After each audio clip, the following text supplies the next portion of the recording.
Hey, internet friends, it's me, Bradley G, here in the World Nerve Center headquarters, Minneapolis, Minnesota, and my friend Casey Peak. Dun, dun, dun. So we had a little technical stuff because that's just the way the internet works these days, and we're a little bit late, but that's okay because if you're watching the recording, it's not late for you because you're tuned in. So we're going to be talking about numbers today. Numbers. Yeah, that'll be fun. I asked you earlier if you had your numerology done, and you said no. Not professionally. Okay. No. There's software that does that thing, and Wes also works with his wife, Core Passion. It's very interesting stuff that's kind of tied in with that. But I had my wife; she did my numbers on me, and you got to get down to when you were born. And Wes can tell us more about all this stuff. Yeah. But for me, all the little stuff like you'd see in a Myers-Briggs or a disc profile, and all that kind of stuff, everything lined up for me. All the stuff. It was kind of amazing how everything was so tight, except for music. So I'm still trying to figure out what the alignment is with the musical end of it for me. Yeah, scratching my head on that one. But interesting. We've got Mr. Wes here, so I'm going to introduce you to our friend Wes. Yeah. We'll get him in the green room. There he is, Mr. Wes. How you doing? Hey, it's a good day here in New Hope. Nice. Yeah, he's in New Hope too. Yeah, you're not very far away then. No, we're neighbors. We just don't know that. True. You haven't had your numbers done yet, so I don't know you. Yeah, the studio's just located right over by the YMCA. I go there once a week for sure, and sometimes 4 or 5 times a week when I'm really being a good boy. Yeah, nice. See, we probably ran into each other or met each other and just didn't even know it. Probably, but now I'll recognize you. Right. Wes was and still has the knowledge of as a real estate agent. And I remember him because, what was it, you and Lori and Valerie Liss and Carol Heider always had the whole back page of the Edge magazine. They were smart enough to collaborate and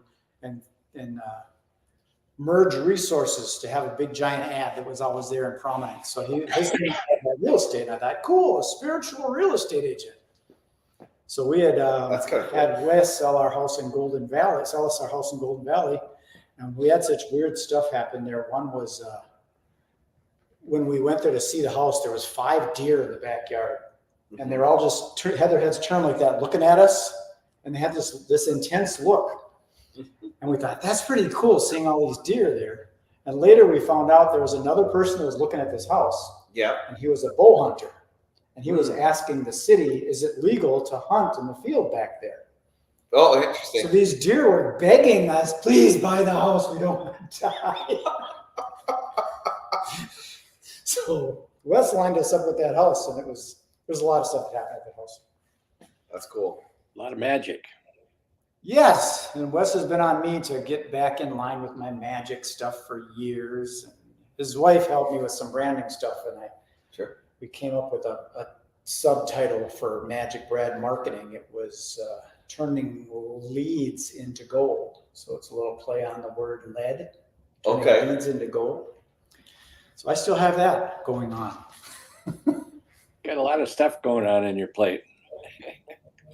So speaking of stuff going on, I was just talking with Casey about things that are, today seems like a really weird thing. I had multiple things like this thing wasn't just organizing, and things, we tripped over the cords. Yeah. So he was saying that supposedly you're not supposed to be talking about financial stuff, and what was the other things? Yeah, there was something, and there was this article that my wife read. It was they were doing numerology and also the astrology of the day, and they were saying that it was showing that there was a bunch going on, and they were like, yeah. Don't talk about finances today. You may find that what was the other one? You may find that you're quicker to get angry with partners and things like that. Is that what's going on now with today's date of October 14th, 2024? Well, yeah, it's a day of growth and expansion, but it's also a day about chaos and confusion. So yeah, the 14 is an addictive energy. So if you're in a good spot and you've got all your ducks lined up to make money, you'll make money today. but it's hard to focus. And when you got that hard to focus energy along with an addictive energy, you can get sidetracked very easily. It's kind of like trying to figure out how your speaker works if it doesn't work. Yeah. Well, you know, it's interesting how that happens, because in this particular situation, I had my volume all the way up, but then when I did some other things, the volume was all the way down. So all it was turning the volume up. It was a very simple fix. I just didn't know about it. Right, because he just checked it. The Yeah. volume was all the way up, but after he unplugged the mic, of course, then it changed the volume. Yeah, it's a day of chaos, and then the full moon is coming in 3 more days. So that adds the energy of, oh my God, what now?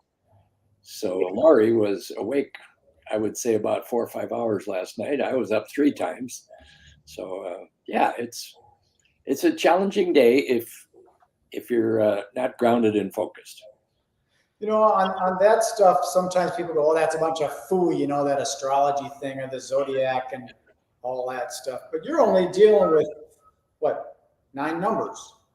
9 numbers, and sometimes we put them together and double them up for karma lessons or mastery lessons. So yeah, the numbers are amazing. They all have their own personality. They all have their gifts. They all have their challenges.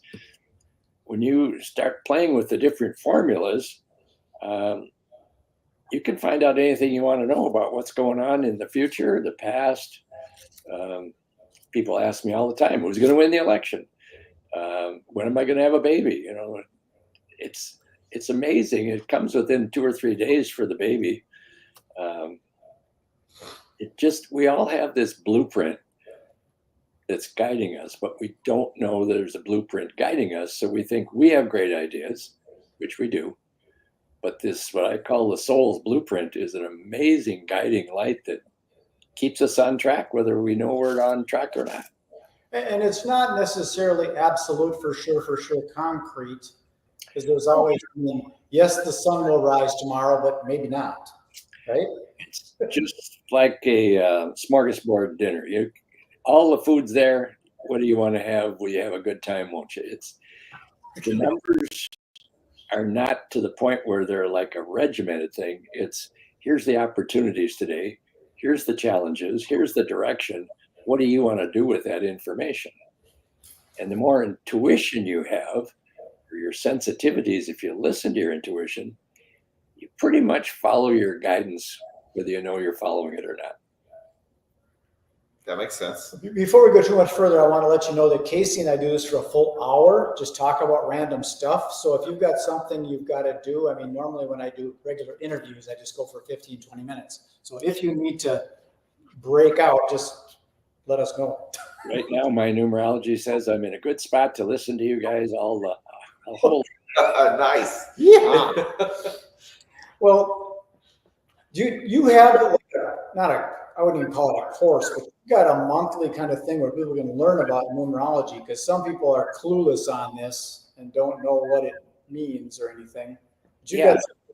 It's an amazing tool, and once I understood it and started to practice it more and more, I thought, geez, this is so valuable. Probably a lot of people want to learn about this. So I scoured the internet and I found a bunch of different options, but it wasn't what I believe numerology was trying to tell us. That people come and ask me 2 questions primarily. Who the heck am I? And what am I here to do? But none of the numerology programs I've ever looked at talk about that. So I wrote a new one for myself to share with people. And all of my formulas end up with, who are you being right here in this spot in your life? And what do you need to be doing while you're in this spot? So it became something that people are like, oh, now I get it. Now I know what I'm supposed to be doing today. So more and more people say, show me that, teach me how to do that. So I used to teach it live, and then the bug came along and says, you won't see anybody for a couple of years. So I converted everything over. I created 35 lessons, 35 videos, and if you watch those over and over again and then follow, I also have a monthly training program that comes with the package.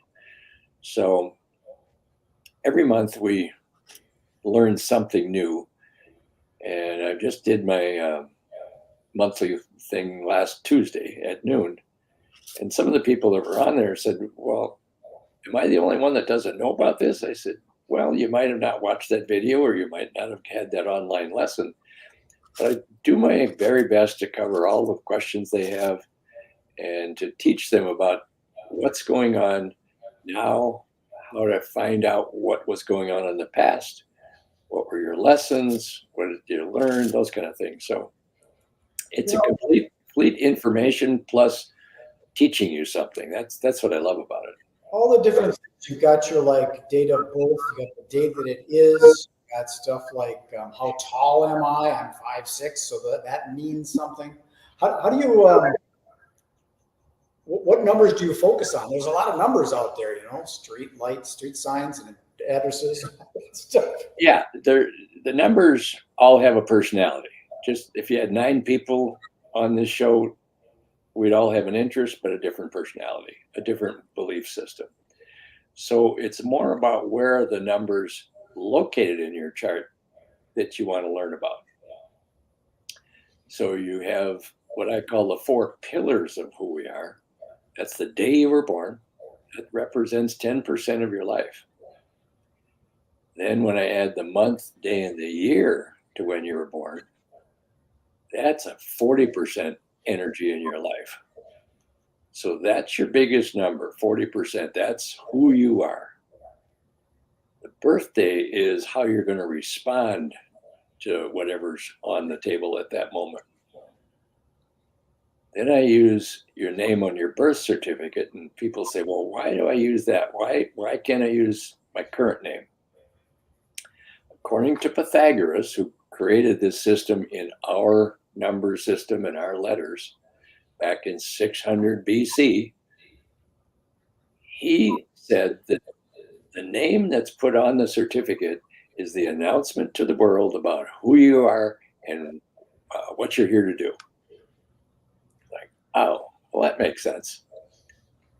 So then people say, well, yeah, but I changed my name. I'm married now. So mostly the gals say I took my husband's name, but a few husbands say I took my wife's name. So I use the example kind of like chicken soup. There's some basic ingredients in chicken soup, but now you throw a pineapple in there just to tweak it a little bit.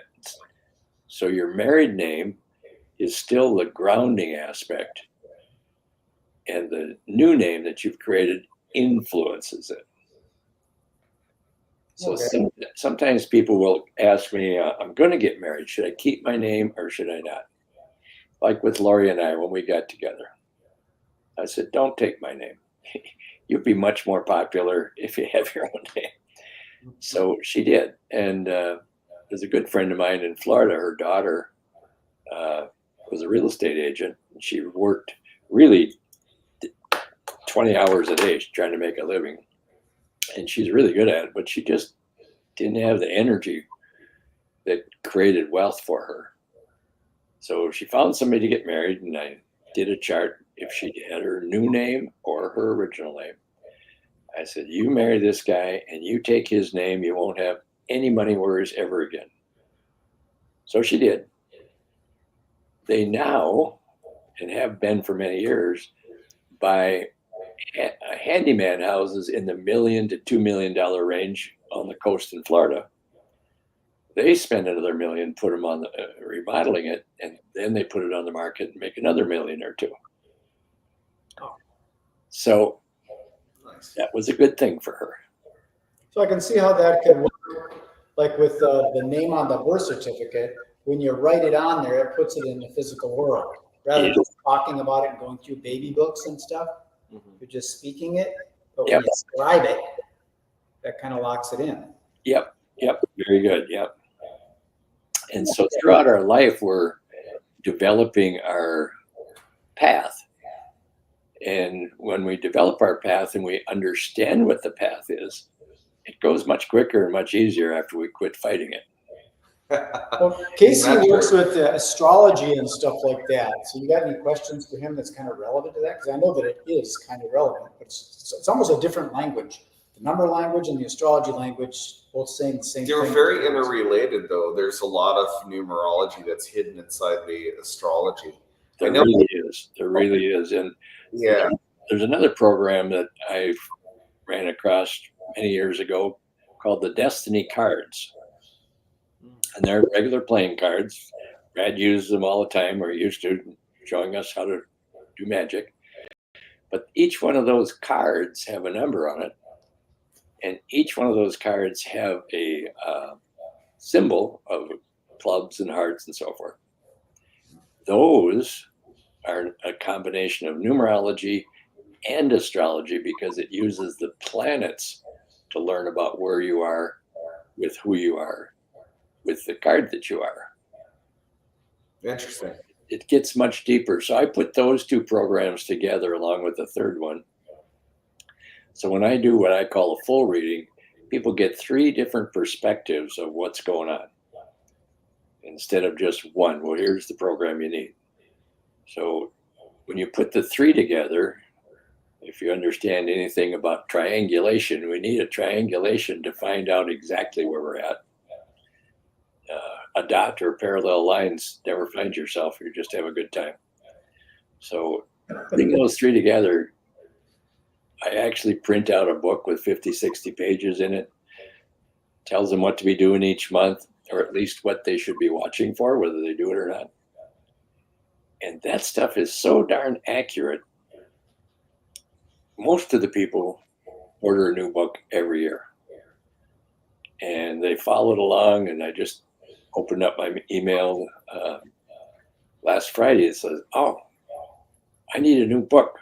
My book ran out at the end of September. I'm lost. I don't know what to do. So I'm going to be doing some readings this week to help them get back on their path. So it's just so helpful.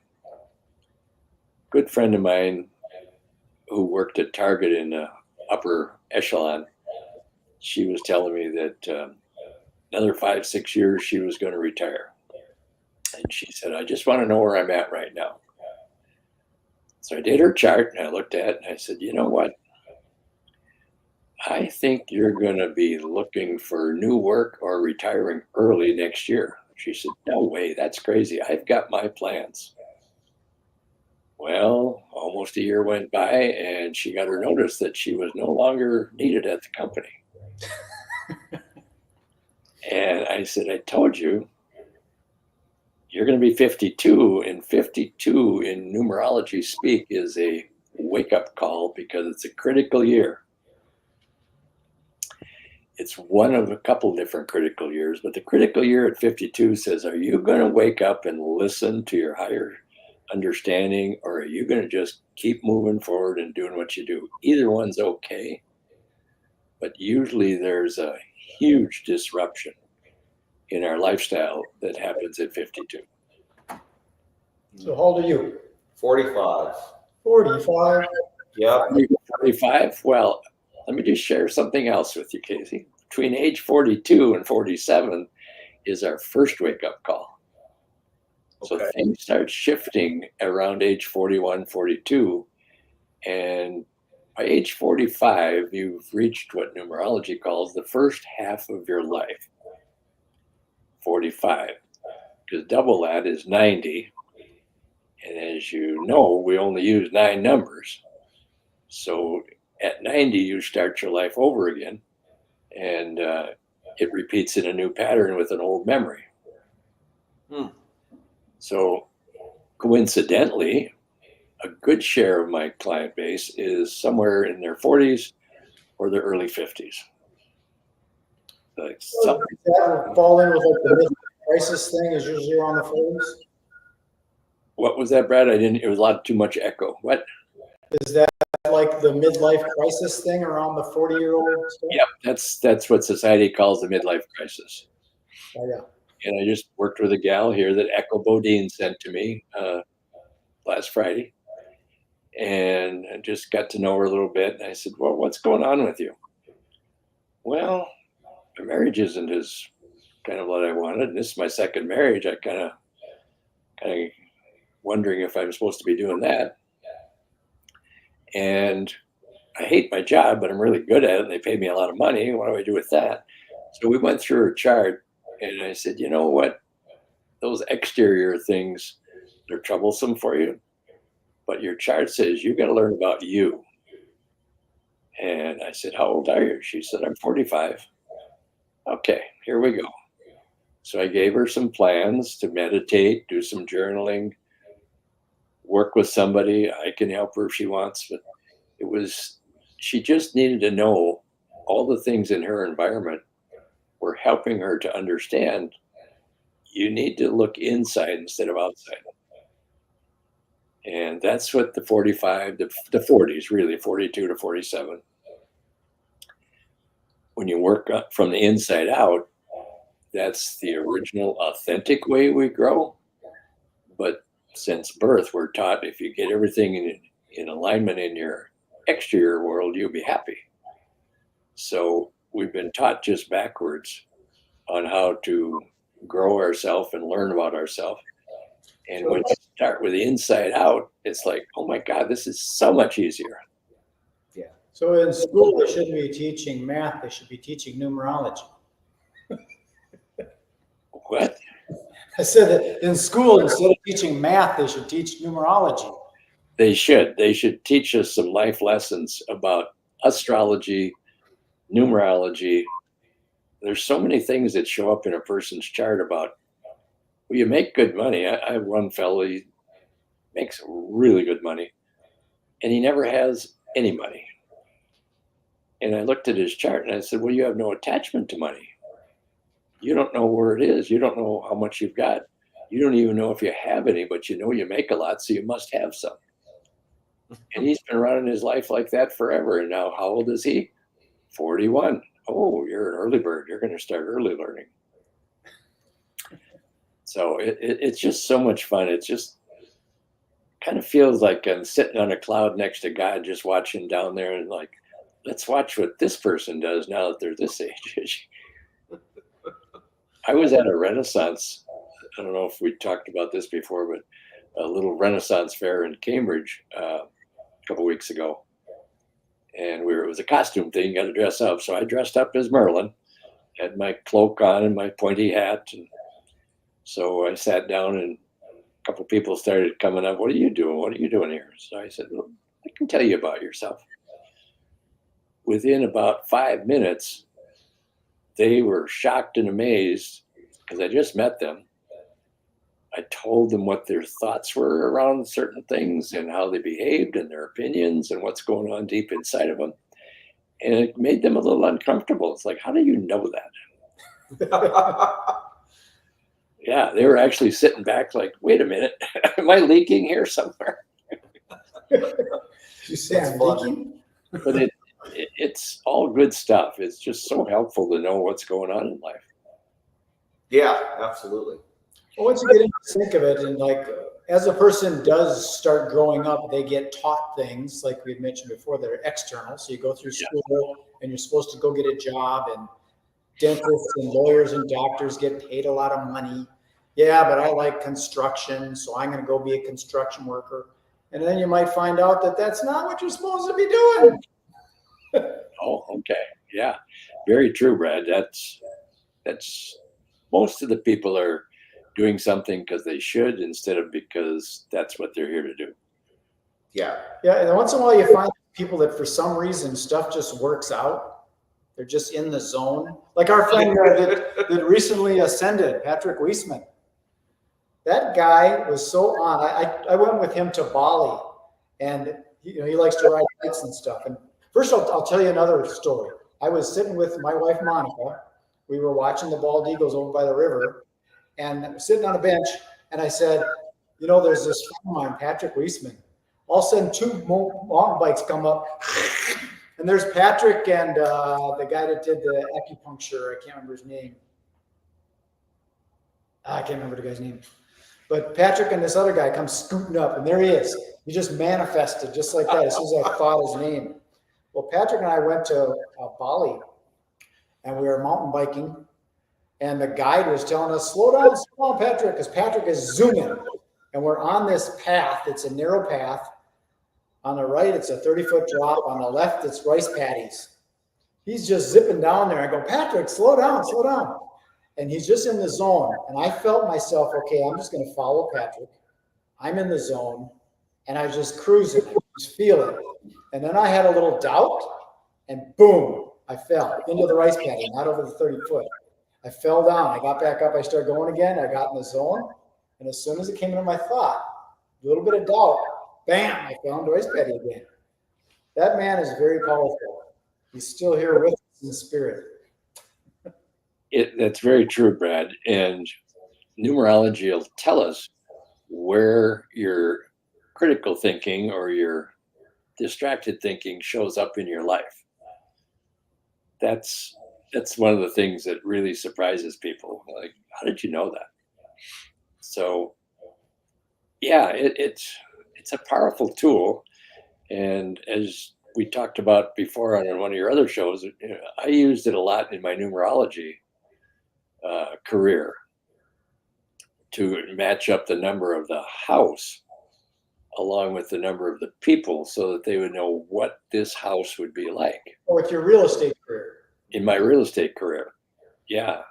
Actually, I was in Fargo, North Dakota doing an expo or something, and our radio station heard about what I do. So they would have people call in, well, what's my house? This is the address. Da, da, da. And it was so interesting how many of them was like, well, yeah, that's what our house is like. Isn't everybody's house like that? No. So, Yeah. It's so interesting.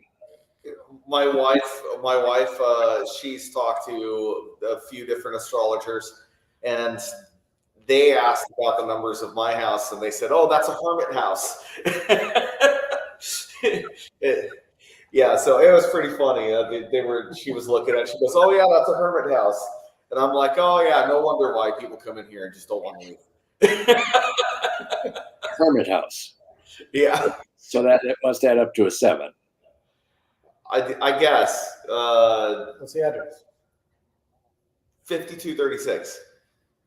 5236. 52. That's a 7. 5236. Yeah. Yeah, it's a 7. Yeah. So it was interesting. Yeah, it is a hermit house. Mine adds up to a 3, and we've always had people coming and going out of this house. We have big yard parties years ago, 100, 150 people. Our house is about creativity and celebration and community because it's got a 6 in it. That's about community, 6033. And the 3s are all about having a good time and socializing. And you add them up, it becomes a 3. So it's so interesting. I didn't know that when I bought this house, but now the house has told me, yeah, this is what we do here.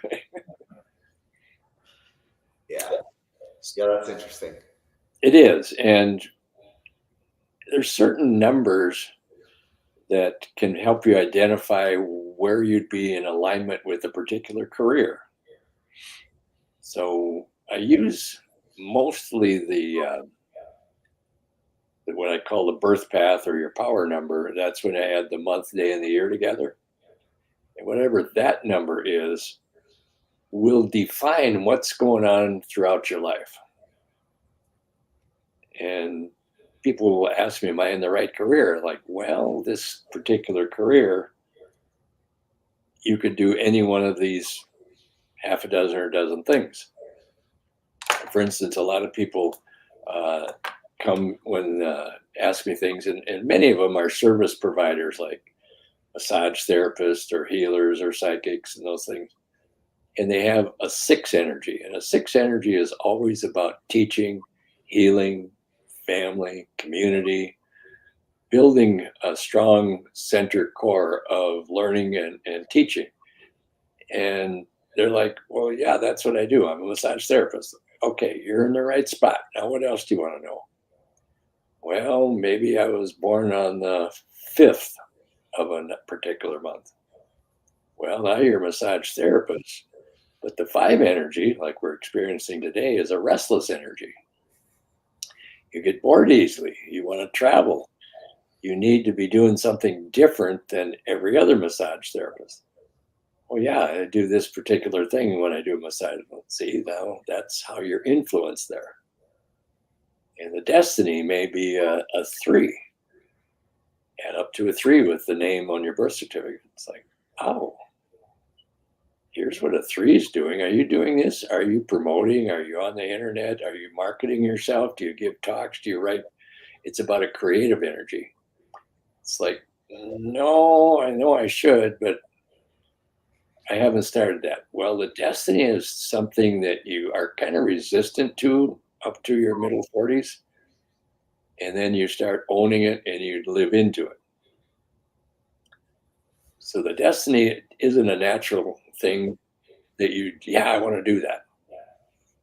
So it's so interesting in your 40s, like, okay, well, whatever your destiny number is, you should take another look at that, because that's trying to tell you this is where you're going, whether you know it or not. Interesting. It's good to know where you're going, right? I have a question that came to my mind that, like, there's the number, and then there's I guess, element. Like, your birth date is about your body, your house address is about your residence. What about something like your phone number that's about communication? Is it different for the different types of, I guess, modalities, maybe you might call it?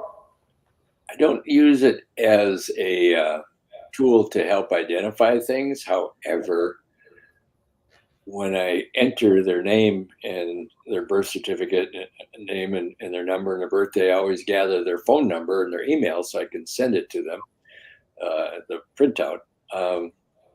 Coincidentally, whatever their main numbers are, they got a lot of those in their phone number.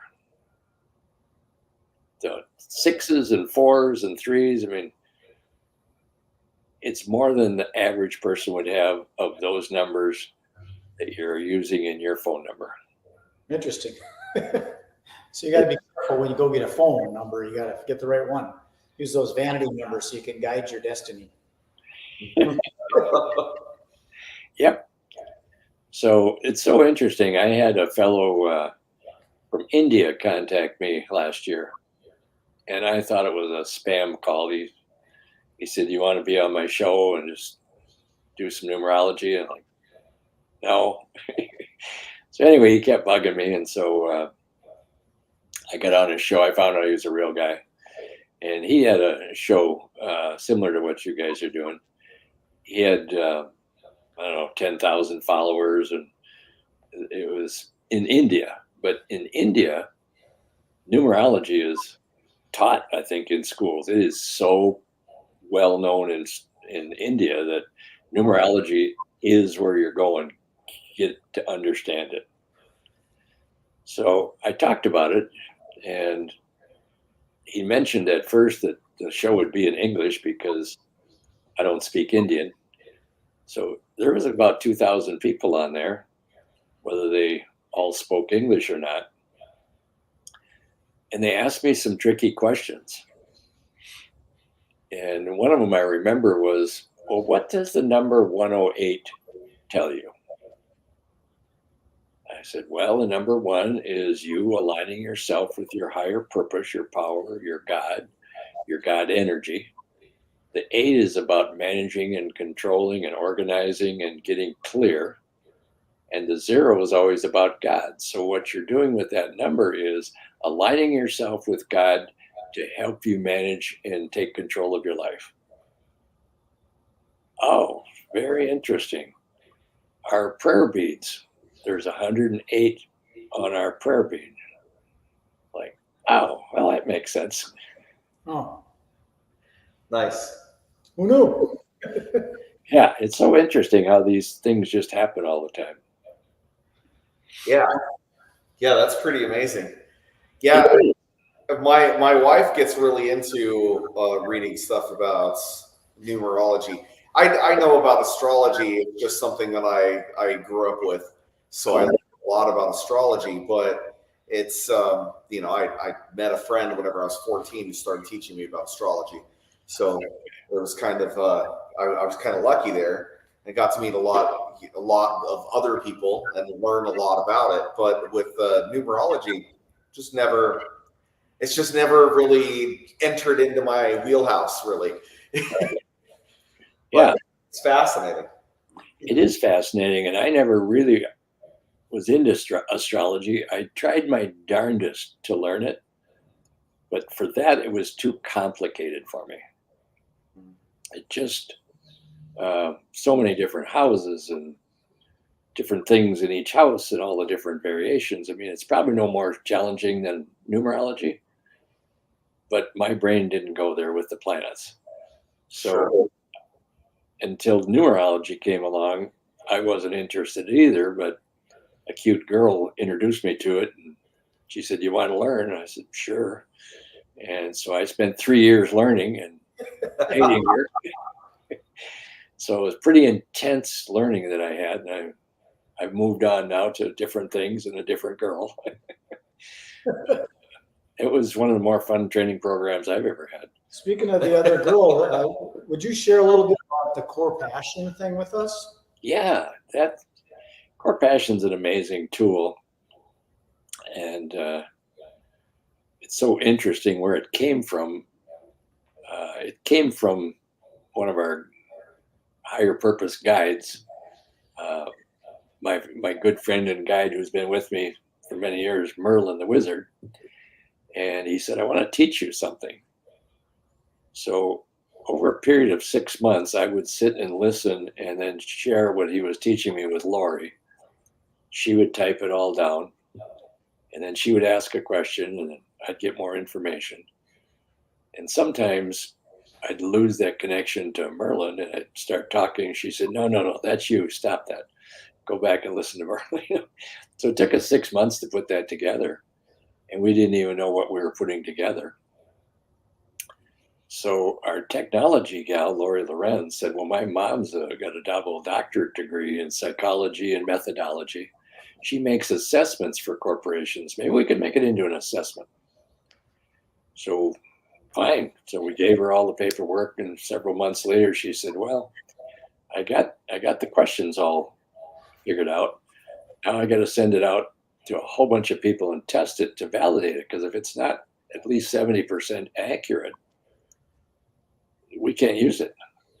We have to keep tweaking the questions till we get 100, not 100%, but over 70, 73, 72 is fine." So we just said, whatever, okay, we don't even know what it is. So she sent it out. A couple months later, she gets all the reports back. She was shocked. It came in the high 90% valid. She said, "I've never seen that." Nice.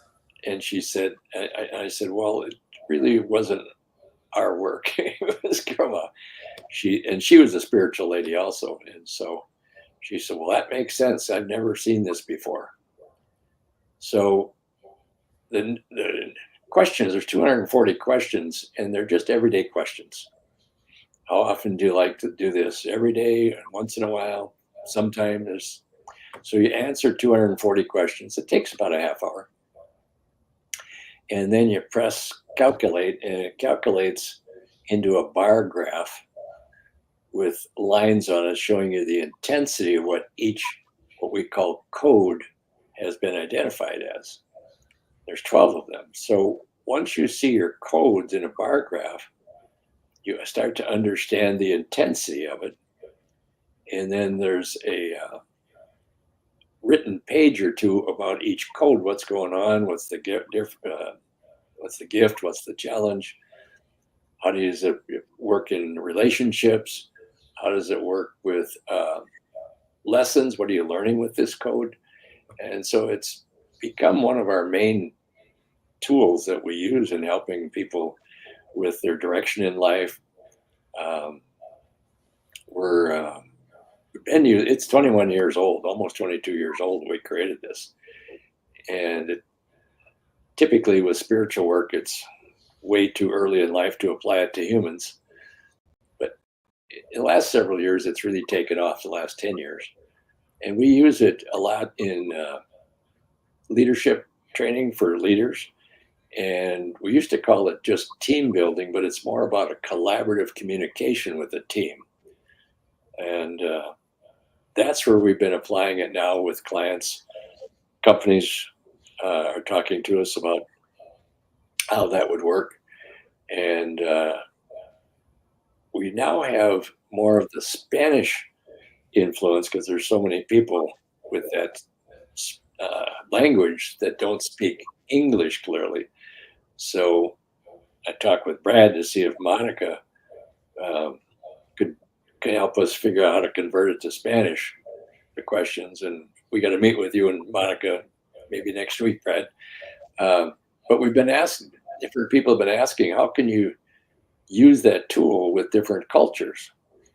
And the thing that we had asked ourselves that question many years ago, and we didn't know how we were going to get around to all the different cultures in the world.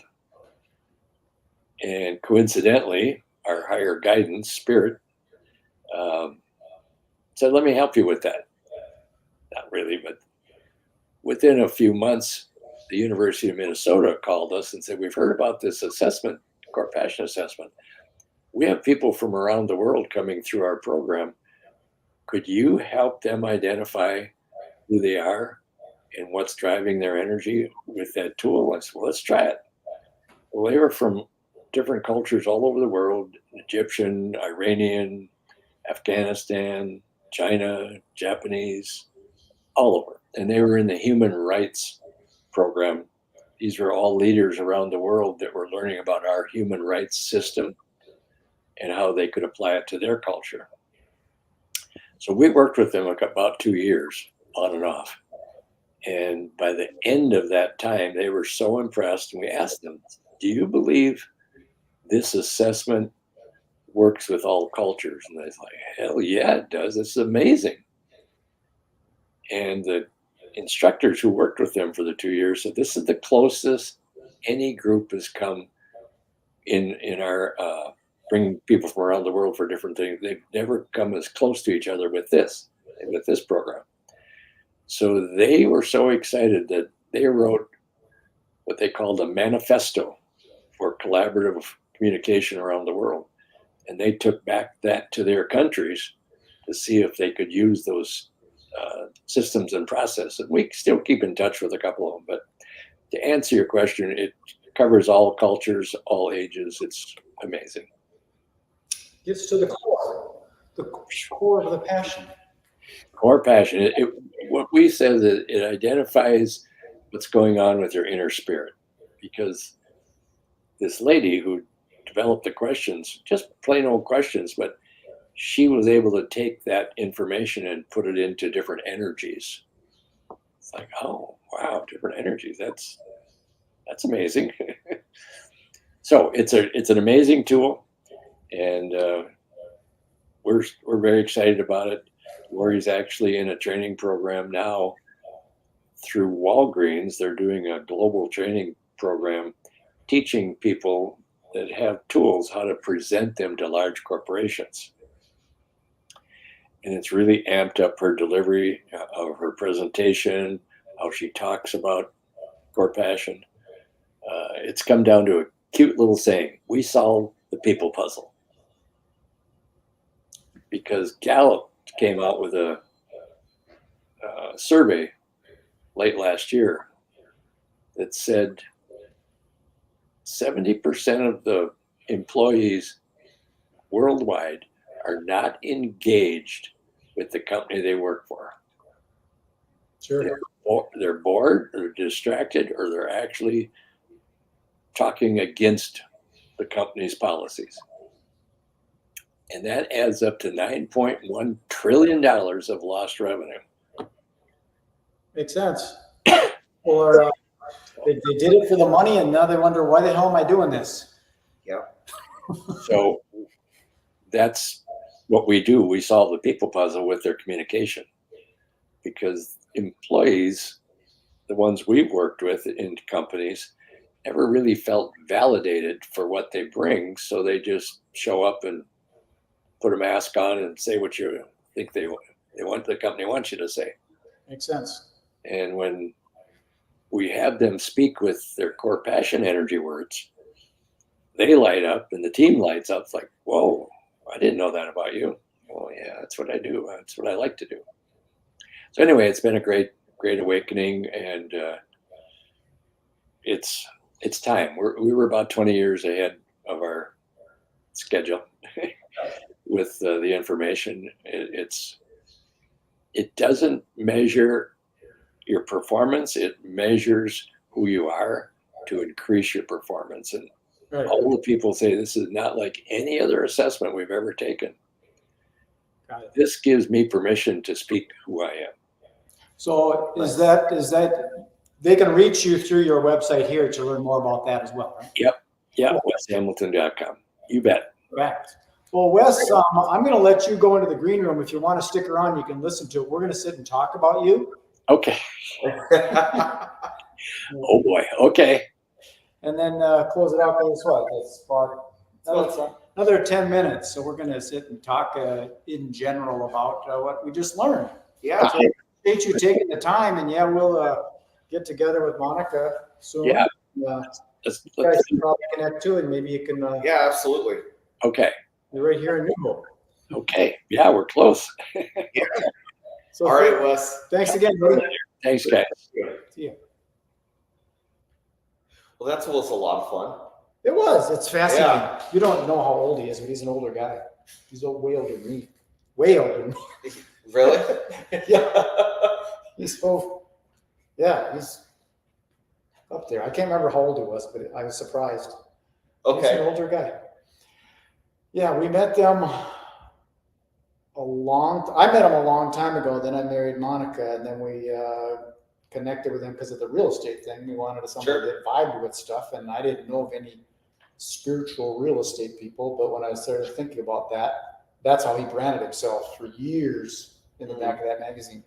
So that was there. But what do you think of that whole numerology kind of concept? I've been very impressed with how perfectly aligned it is, more than getting your cards read or someone reading your palm or getting therapy or whatever. Yeah. Was really tough. Well, like I said, my wife, she's really into it. It influenced us on picking our business site here. It's influenced us in a lot of different ways, just simply because my wife follows a lot of that. Is she? Yeah, I mean, I just don't know as much about it. It's just not I know enough about it to where like I could go and like look up a few things here and there, but really numerology, the beginning and end of my fascination had to do with more of how it applies to capitalism and kind of where some of the origins come from. Like Kabbalah?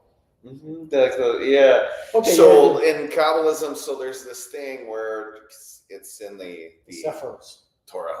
Yeah. And so whenever you're reading the original Bible, the way that it was, is that if you look at all of the letters across the top of it, they equal a very specific number. And when you go down, right, you go in a column, they all equal a very specific number. And then you go diagonal and they equal a very specific number. And then all of the page equals a very specific number. And basically the entire Bible, like it all kept coming back to those numbers. And so a lot of the Hebrew people, the Jewish people from back in the day that would follow all of this, there was like a very special sept of them that followed that.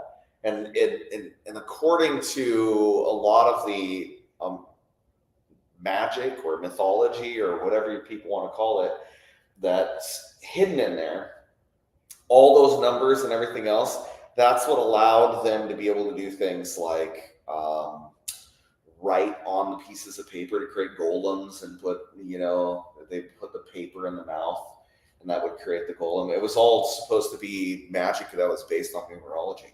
Okay. It's really fascinating. There's a whole bunch of stuff in there. I know some weird stuff happened to me when I had my calling to go to Asheville, North Carolina, back when I had that stroke situation. That's good he did, because Asheville's not there anymore. That's a different story. It's nasty what happened down there. Yeah. But the hotels that we'd stayed in, we got a 123 and a 111. And that's just too coincidentally weird with all the other stuff that happened through that calling to Asheville. In hindsight, I know why I was supposed to go there, but foresight, I had no idea. I didn't know why we were going to. I never even heard of Asheville, North Carolina. It's not like Honolulu or anything like that. Right. I mean, Asheville's becoming more popular now, but back in the day, it was not. Like, it's a very cool. I call them like bohemian cities, kind of like Santa Fe, Austin, Boulder, Colorado, Portland, Oregon, Asheville. I'd even say uptown Minneapolis is that kind of bohemian type vibe. Yeah. Where the hippies are like in Asheville, it's not uncommon to see a suit and tie lawyer walking shoulder to shoulder with a dreadlocks and Birkenstocks hippie. That's just the way the city was. Yeah. You got the people on the east side with the Biltmore estate. Then you got the guys down in the River Arts District. They're all the hippies and stuff. And they all just got along and they hung out. And it's a different kind of energy. Similar, it's a pretty cool city. You ever been to Santa Fe, New Mexico? Yeah, briefly. I haven't stayed in Santa Fe, New Mexico for any length of time. I like that place because it's a lot of owner operators and they don't open their shops until 10 or 11 or whenever they want to kind of thing, rather than the regimented stuff. It's more easy going. Anyways. Yeah, that's what I've heard about it. I mean, Asheville was pretty cool the few times that I've been through there. I mean, obviously, it's going to be a completely different place after everything that just happened. I'm wondering if their entire culture is going to change because of this. There was areas where the landslides were so bad that were coming down that they completely buried the houses. So some of the houses are under 5 feet of rubble. More than 5. That area, it's a mountain town, and I told the story because Monica and I were looking at buying a house. It was up in the mountains when we were down there. Yeah. And it was just drizzling out, but we wanted to go see the house and check it out. Yeah. It was pouring in the back of the house, around the whole house, pouring, because a little bit of a stream connects with another little bit of a stream that connects with another stream, and pretty soon you got a frickin' river.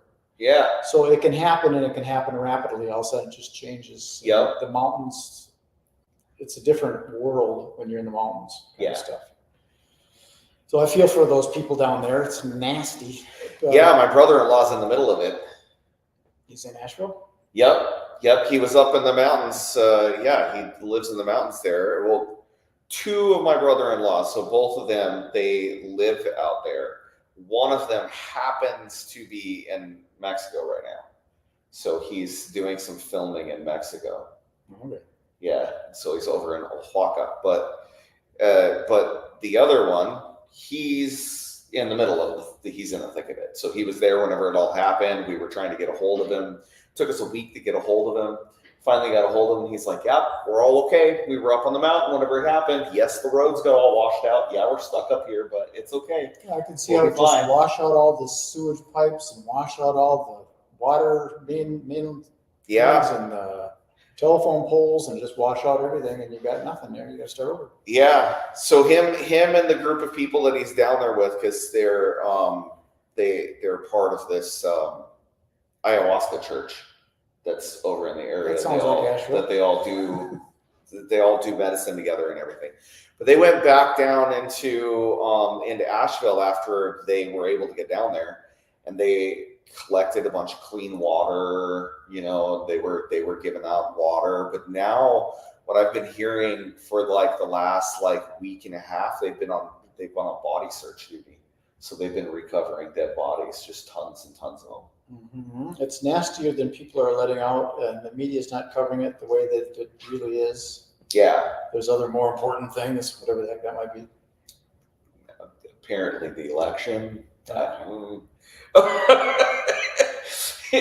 But yes, I agree. They're not covering it like they should. It's really bad. I mean, this was a bigger catastrophe than Katrina was. Oh, yeah. Well, Katrina completely changed the landscape of Louisiana, but specifically in New Orleans. The difference is it's more lowland that's level, whereas this is mountains that everything can converge. Yeah. The Appalachians aren't even going to look the same ever again. Like, I mean, this went in, there was so much water and so much everything that went down that literally entire sides of mountains slid down into valleys. So the valleys just aren't there anymore. It's the entire landscape's completely different. Well, we're at the end of our little show here, so I'm going to give another plug to our friend Wes. If anybody wants to get a hold of him, it's right there. You can read it, weshamilton.com. And if you're looking for Casey, he's right here. Microshift, help you integrate. Would that be safe to say that? Yes. Help you integrate, shift some of your neurons. That's and right. We talked a little bit about collaboration. That's what I do. Collaborate. Dun, dun, dun. And let me throw another little graphic up here. I wonder if I can find that. I'm sure I can. I'm doing this from a distance here. It all looks Dun, tiny. dun, dun. It is There tiny. it is. It is tiny, but I created the graphics, so I kind of know what they look like. Yeah. Anyways, that's the day. That's our show today. Yeah. We put another one in. That was a great show. I know it's fascinating stuff. That numerology thing. I was bad with math, so I have a hard time adding up what is 7 and 3. I don't know what the hell it is. Right. Well, I was trying to figure out how 5, 2, 3, 6 it was like a 7. So I was trying to okay, wait. Oh, that's right. You have to add like this, and then I'm like, oh yeah. And just quickly, I can see how all those numbers mean something because you've got like in the beginning, and then God wanted to create himself in his image. So there's something that's got a parameter around it. And then man wanted to create woman. Now you got the 2. And it starts doing all that stuff. And I don't know. Deep stuff. Anyways, that's our show. So, All right. peace, love, and happiness. Enjoy the rest of your day. Be good, be kind, be nice. Did I say be nice?